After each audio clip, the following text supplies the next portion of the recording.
I want to talk about forgiveness a bit here and why it's so important and how you can do it.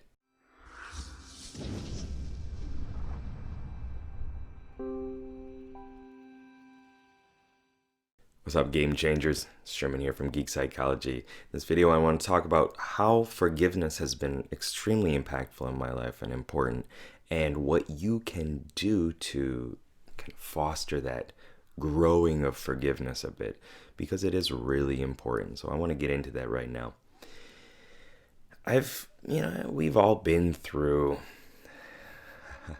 hardships and struggles with other people. Relationships don't always work out.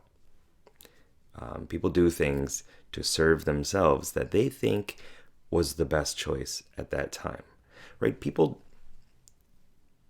I can't say 100% everybody, right? But people do what they think is the best choice based on their experiences and based on their personality type, based on their mindset and, the environment, what's going on around them. People don't intentionally hurt other people because they want to hurt the other person. It's because they want to feel better, because they feel that that is the best thing to do. They want to, even if it's like get revenge on somebody, it's because it's alleviating something inside of them, right? If it's something simple like just, road rage or cutting somebody off or something like that, it's because that person believes that doing that is going to probably teach the other person a lesson. And that lesson is going to be important. And also it alleviates stress, right? So if you think about it like that, it's a lot easier to forgive people. I don't usually talk about this. I don't think I've actually mentioned it in a story. But I'm going to tell you a story. I want to bring more stories into this. Where to start? So I was living with my ENFP friend. We had been good friends for like 10 years or so. Came to Japan together, and that's where we became friends. And we ended up living together and all this other stuff. He at one point told me that he was, his girl from Nagoya, from another city, was coming over to Tokyo where we live. And he's like, I think I'm done. Like, I'm out of the game, man. I'm gonna date her and that's it. And at that time I remember feeling like, well, I'm screwed. Like, I'm by myself. I'm not gonna be meeting new people or anything like that. It's just gonna be me. That's gonna suck. And things, unfortunately for his side, didn't work out too well with her. And I decided that, I was going to get more serious about, my selection. And I met, soon after I met my current wife, my first wife. No, that's not a good way of putting that. I met my wife. And, obviously we married, but there was a whole dating process, of a couple of years and everything. And in that time, my ENFP friend and I fell out. He didn't like that I was spending so much time with her, and not with him, because we were boys. But I lived with him. I had my reasons, right? Thinking that, I don't need to give all my reasons here, but I needed to spend time with her on the weekends and him throughout the week. And I thought that was okay, and it wasn't. And, we had a lot of issues, and we tried to mend them. Things didn't work out. Ended up not talking. And then we tried, and then no. There were so many different, meanings attached to the whole event that we just never got past it. And that was one situation that it never sat right with me. It never sat right with him or anybody else, I'm sure. But I needed to go through some forgiveness protocols with myself so that I could let that go. Because it was something that I would dream about. I would wake up and be like, oh man, I miss my boy. I want to hang out, but things aren't like that anymore. And so that extra weight is just not needed. It doesn't serve you. It doesn't help you. You could use that, and you could break the boundaries and go talk to the person. That's one thing. One way you probably should do it. But it doesn't always work out. People aren't always both available for that. One person might try and the other one might not, and then that's just what it is. But the way that I've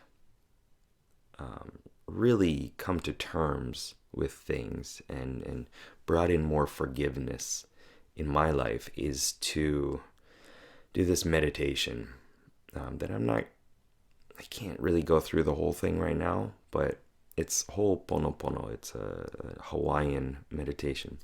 You can look it up. Look up Dr. Matt James. He's got a lot of good stuff for that. He's pretty well known for that. NLP.com. The scenario here is you do this meditation. You imagine this light coming down from the heavens or wherever it is, from some higher area, filling you up, right? Making you feel good. You're standing on a stage and you have everybody standing around you.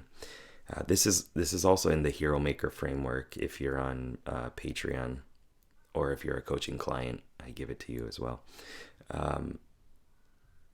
So you imagine filling up, and you have all the people that you met that day or in your life, or the people that you need to forgive, come on this stage with you.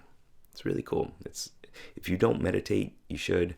I don't meditate too often now. I feel like I can't make the time for it, but the priorities just aren't there, I suppose.